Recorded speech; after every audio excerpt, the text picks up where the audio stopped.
দর্শক আসসালামু আলাইকুম। আমি এই মুহূর্তে আছি রাউজান থানাধীন গহিরা ইউনিয়নে সৈয়দ কাসির মাহমুদের বাড়িতে। এটা গ্রাম হচ্ছে কোতোয়ালি ঘোনা কাজীপাড়া। আমরা এই মুহূর্তে যাদেরকে দেখতে পাচ্ছেন স্ক্রিনে তারা হচ্ছেন একটা নবজাতক শিশুর নিহত হয়েছে মেডিকেলে চিকিৎসাধীন অবস্থায় তাদের পিতা এবং মাতা।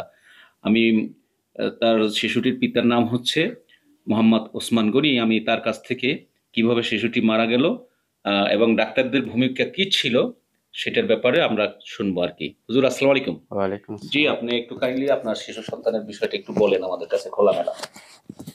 আমার ওয়াইফ একটু অসুস্থ বোধ করতেছে। আমি 20 তারিখ সকালে 8টার দিকে হাটাজারি উপজেলার আলিফ হসপিটালে আমি ভর্তি করাই সকাল 8টার দিকে।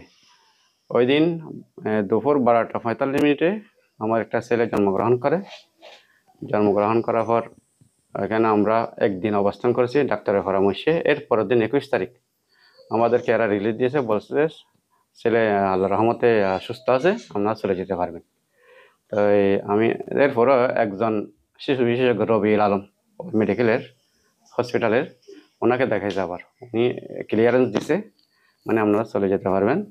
তো তখন আমরা 20 তারিখ ছেলে হয়েছে, 21 তারিখ আমরা রিলিজ নিয়ে দুপুরে চলে আসছি বাড়িতে আসার পর এই 23 তারিখ এই 22 তারিখ দিবাগত রাত একটু খাবার খাচ্ছে না ছেলে, মায়ের খাবার।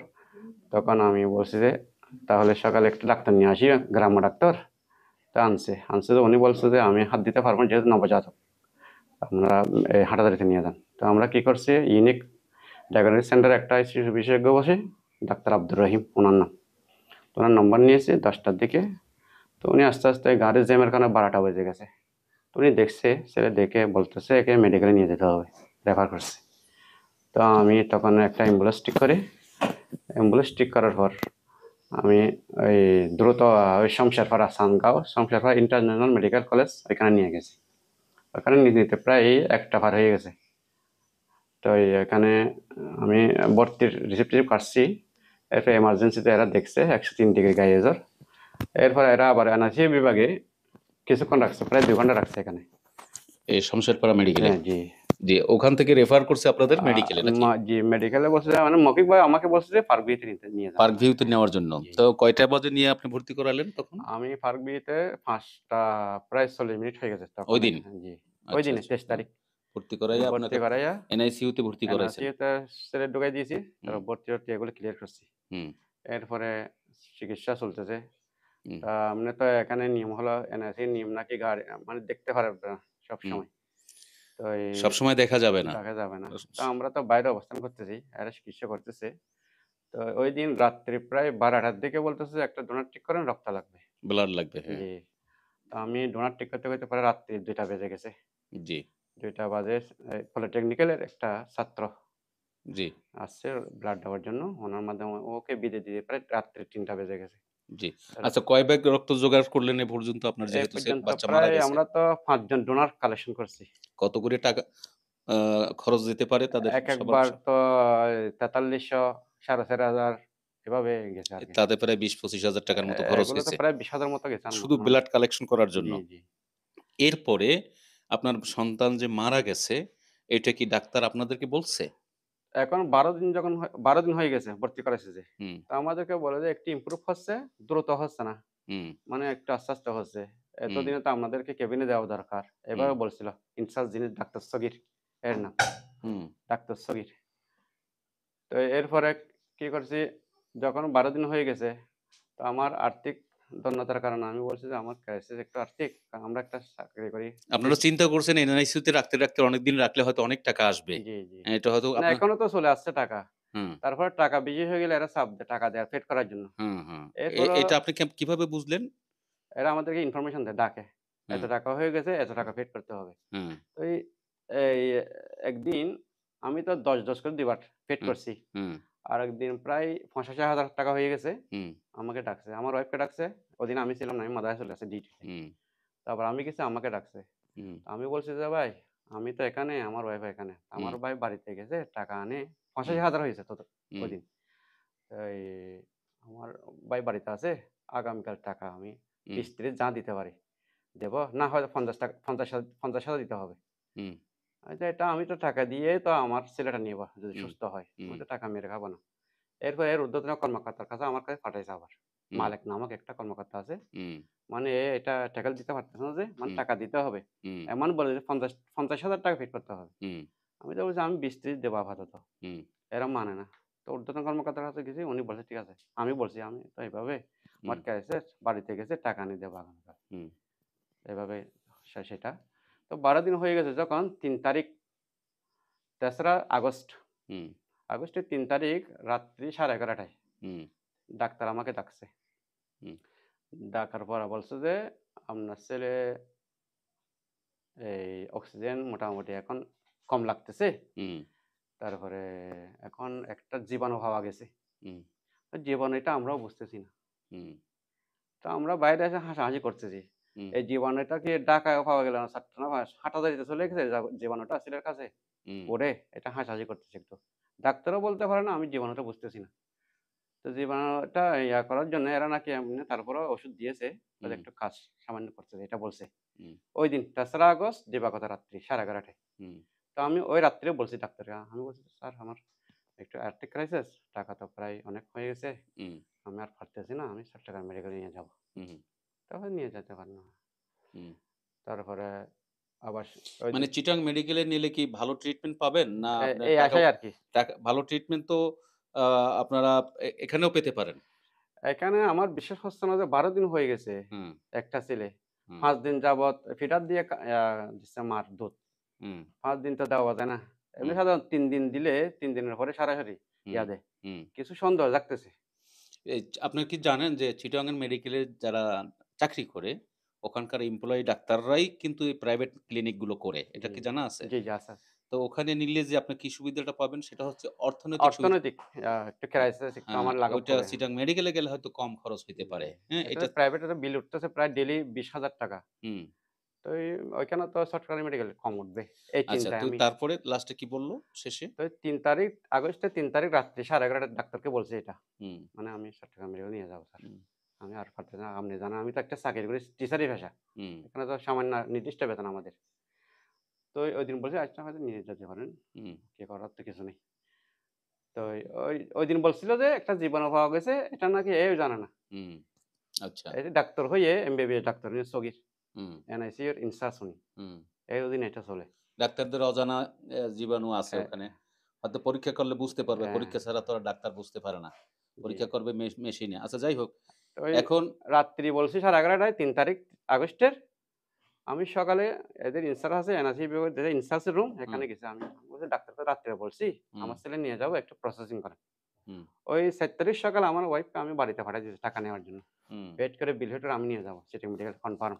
হুম, তো এই বলছে যে, ডাক্তার আসুক আবার জিজ্ঞাসা করেন আপনি। হুম, তারপর আমরা ইয়ে করব, সমস্যা নেই।"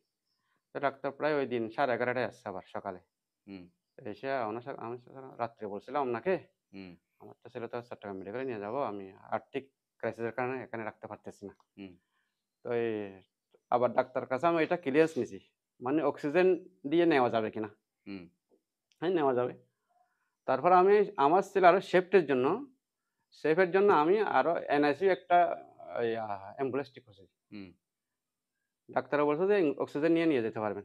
কিন্তু আমার ছেলে আরো মানে ইয়ার জন্য মানে বাসায়। না, বাসায় চট্টগ্রাম মেডিকেলে নিয়ে যাবো যে। কোন জায়গা থেকে? পার্ক ভিউ থেকে? পারবি থেকে। আচ্ছা, ৪ পার্ক তারিখ ভিউ ৪ থেকে তারিখ চিটাং মেডিকেলে নেওয়ার জন্য অক্সিজেন সহ নিয়ে যেতে পারবো। এটা আমি জিজ্ঞাসা করছি আমার পক্ষ থেকে। আমি নিয়ে হ্যাঁ, যেতে পারবো না। হ্যাঁ, পারবো কিনা অক্সিজেন দিয়ে? নিয়ে যেতে পারবেন। হুম। তারপরেও আমি উনারা তারপরেও বলে নাই যে আপনার বাচ্চা মারা গেছে? না সকাল এগুলো সকাল 11:30 টার কথা। হুম, আচ্ছা, এগুলো সকাল 11:30 টার কথা। আচ্ছা, এগুলো আচ্ছা। যেগুলো বলতেছি। হুম, মানে আমি যে আবার কনফার্ম হয়েছি নিয়ে যাবো যে এটা কনফার্ম করছে। রাত্রে একবার বলছি উনাকে, আবার সকালে বলছে যে এটা 11:30 টায়। আচ্ছা, রাতে 11:30 একবার বলছি। হুম, আবার এর পরের দিন ৪ তারিখ সকালে বলছে যে কথাটা। হুম, তো বলার পর উনিও নিয়ে যেতে পারবে বলছে। তো আমি তারপরে আমার পক্ষ থেকে জিজ্ঞাসা করছি যে উনি বলতেছে যে অক্সিজেন একটু বেশি লাগতেছে। এটা আমাকে ইনফরমেশন দিছে। হুম, ১ম বলছিল এখন অক্সিজেন লাগতেছে না তত। হুম, আবার বলছে যে আমি যখন নিয়ে যেতে বলছি অক্সিজেন লাগবে। হুম, তারপর আমি কি করছি, আমার পক্ষ থেকে আবার জিজ্ঞাসা করছি, "অক্সিজেন লাগাই কি নিয়ে যেতে হবে ছেলেটাকে?" হুম, আমি যদি নিয়ে যেতে চাই, হ্যাঁ, নিয়ে যেতে পারবেন। আবার সকালে বলছে যে রক্ত দেওয়া। আবার আমাকে বলছে যে সকালে আরেকটা ডোনার ঠিক করার জন্য। ৫ ভাগ দেওয়ার পরেও জি। ৫ ভাগ রক্ত দেওয়া হয়েছে, ৫ জন ডোনার নিয়ে আসছেন। তারপরেও আবার বলতেছে এগুলো ৪ তারিখ রক্ত সকালে আবার দেওয়ার জন্য। বলতেছে যে ৪ তারিখ সকালে। হ্যাঁ, আমি তো ছেলে নিয়ে যাবো। হুম, এটা বলছি। এরপরে বলতেছে রক্ত দেওয়া হতে পারে, আপনি একটা ডোনার ঠিক করেন। হুম। তো আমার ওয়াইফ তো বাড়িতে আছে টাকার জন্য। টাকা কালেকশন করে ওদের বিল পেইড করতে হবে না? আচ্ছা, তাহলে আমি ঠিক আছে, আমি আমার কথা একটু, আপনারা কি মনে করেন যে বাচ্চা কি আরো আগে মারা গেছে? শোনেন না, আমি স্টোরি বলি এটা। হ্যাঁ। তারপর এর ক্লিয়ারেন্স নিয়ে উনি গেছে, টাকা-টুকু নিয়ে গেছে। তো এরা বিল-টিল ঠিক করতে এগুলোর ১টা বেজে গেছে প্রায়। হুম, এগুলো ক্লিয়ার করতে এরা কাগজ-পান্না হুম, ১টা বেজে গেছে। ১টা বেজে যাওয়ায় এদের ফাইল নিয়ে এদের একটা লোক আমি সহ অ্যাকাউন্টসে গেছি। অ্যাকাউন্টসে এখানেও অনেক ঝামেলা, লাইন ধরতে হয়। এগুলো করতে, করতে কতক্ষণ বাদে আমরা সিরিয়াল পাইছি। হুম, তারপর ওই ডাক্তার বলছে যে, "আমি কিছু ইয়া করব, আমাকে ফোন দিয়েন অ্যাকাউন্টসে গেলে।" হুম। তো এই ৳২,০০,০০০ মধ্যে ৳২০,০০০ ডিসকাউন্ট করছিল আরকি। আচ্ছা, টোটাল বিল আসছে ৳২,০০,০০০। ৳২,০০,০০০ ৳২০,০০০ হ্যাঁ। কি ডিসকাউন্ট করছে? জি, আচ্ছা। আদার খরচ বাদ ৳২,০০,০০০ বিল আসছে। হুম, আদার্স আরো আমরা একটা ইনজেকশন কিনে দিয়েছি ৳৪,৫০০। হুম, রক্তের ব্যাপারে গেছে প্রায় ৳২০,০০০। হুম। টোটাল খরচ কত হইছে আপনাদের? প্রায় ৳২,৫০,০০০ গেছে যাবে। ৳২,৫০,০০০ মতো গেছে জি, না? টোটাল জি। আচ্ছা, আচ্ছা। তো আচ্ছা, এর ভিতরে আপনারা যখন এনআইসিইউতে বাচ্চাকে রেফার করছেন বা ভর্তি করাইছেন, আপনারা ওনাদের সাথে কতবার দেখা করছেন? বাচ্চার সাথে কি দেখতে পারছেন আপনারা? না আপনাদেরকে দেখা করতে আমি দেয় নাই? এই ২৩ তারিখ ভর্তি করা হয়েছে তো বুধবার। শনিবারে উনাকে কোলে দিয়েছে ০.৫ ঘন্টার জন্য। হুম, ০.৫ ঘন্টা কোলে রাখছে, দুধ খাওয়াইতে বলে নাই। এমনি হুম, কোলে রাখছে আরকি। হুম, আবার এই ২ দিন পরে আমি অনেক ফিটাফিটি করার পর একটু দেখার জন্য আমি অস্থিরতা করতেছে, একটু দেখান না। হুম। ডাক্তারকে বলছি। তাও বাইরে থেকে দেখছে তাও। কোনো সরাসরি না। জীবিত আছে কি, কি নড়াচড়া করে বা শ্বাস-প্রশ্বাস নিচ্ছে, এরকম আপনাকে যখন কোলে দিছিল, আপনার কোলে তখন কি বাচ্চা নড়াচড়া করছে? হ্যাঁ, নড়াচড়া করছে। আচ্ছা, তখন সুস্থ কোলে তো। দিছে তখন। তখন তখন অক্সিজেন ছিল? নড়াচড়া করছে না? অক্সিজেন ছিল? অক্সিজেন ছিল না। আচ্ছা, আচ্ছা। ওই আনা দিয়ে দিবা দেখাইছে ভিতরে। হুম, তখন দেখতেছি মানে নিঃশ্বাসটাও মানে ওদের গায়ে কাপড় ছিল না। হুম। শুধু পাম্পাস পরা ছিল ওদের আচ্ছা, আচ্ছা। বাচ্চার। তারপর আমি এদের সিনাটা লাগতেছে সেটা দেখছি। তাই? তো একটার পর আমি বিল পরিশোধ করছি। বিল পরিশোধ করে বিলের পেইড রিসিপ্ট যেটা এটা এদেরকে দিতে হয়। হুম, আর না হয়তো আমাদের ছেলে দিবে না। তো তখন আমি এটা দিয়ে আসছি এদেরকে। পেইড স্লিপ দিয়ে এসছে তারা রেডি করছে সবগুলো। তো কিছুক্ষণ বাদে ৩টার দিকে অ্যাম্বুলেন্স চলে আসছে। হুম, অ্যাম্বুলেন্স আসার পর আমি খবর বলছি এদেরকে। হুম, মানে আমার অ্যাম্বুলেন্স আসছে। তখন মনে হয় সম্ভবত ৩টা ১৫ হয়ে যাবে। আমি রিসিপ্ট দিয়েছি যে অ্যাম্বুলেন্সের খবর বলছি যে ৩টা হয়ে যাবে ১৫। তারপর এরা বলতেছে যে আপনি একটা খাতা নিয়ে আসেন। হুম, তো আমি বলছি আমার ওয়াইফের কাছে গেছি। একটা খাতা নিয়ে আসেন।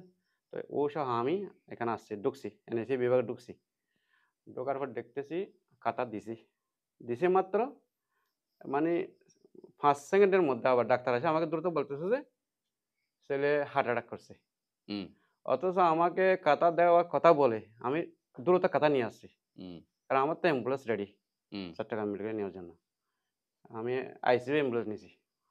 তারপর নেওয়ার পর খাতা দিছি। খাতা দেওয়ার পরেই এরা এসে বলতেছে ডাক্তারে দায়িত্বপ্রাপ্ত ডাক্তার উনি হার্ট অ্যাটাক করছে। লাইফ সাপোর্টে নিতে হবে। হুম, তো আমি তো একেবারে হয়ে গেছি।